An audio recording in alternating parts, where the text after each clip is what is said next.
So for the last example I'm going to show you that you're going to repeat after me, and then after that you're going to come up with your own textures. I'm going to show you scales. I'm going to show you two different ways to do this.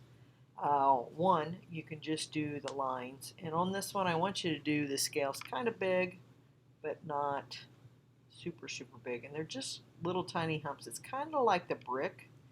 So we're going to do some humps, and then every other one, like this hump goes in the middle of this one, and this hump goes here. So very light. I want you to, like I said, I'll show you two ways, and then you can decide how you want to do it.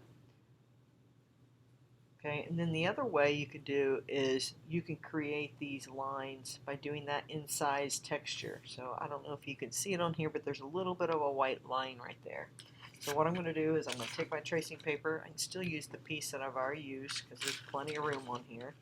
All right, take it over here. I've got my pen, and then I'm going to overlap this just a little bit, and then I'm going to start adding in the humps where I left off.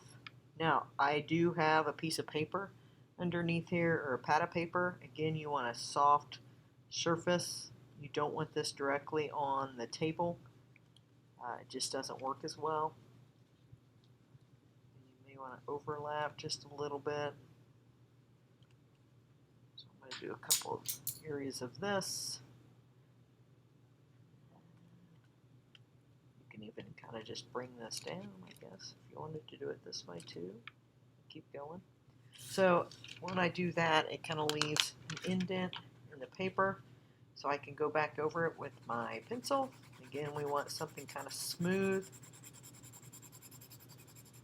All right, you can see those lines come forward, so we go over the top of all this. Now I'm going to go ahead and go over the top of these two, and like I said, you can do it either way, or if you want to try it both ways, that's fine too. Maybe to see if you're listening to the videos, I will give you a little bit of extra credit if you do it both ways. And then what you want to do is you want to start out at the top of it, and you want to go kind of dark, and you want to fade it down a little bit lighter into that original value. Okay, so it's darker up towards the top, and then we're going to fade it. Now, I didn't have to use my blending stump on this. If you want to use your blending stump, you can. I'll show you how you can do it with one. Just make sure that there's a difference, that it should. Be careful when you use your blending stump. Sometimes it just blends it all into one. Same thing with this, with the incised line.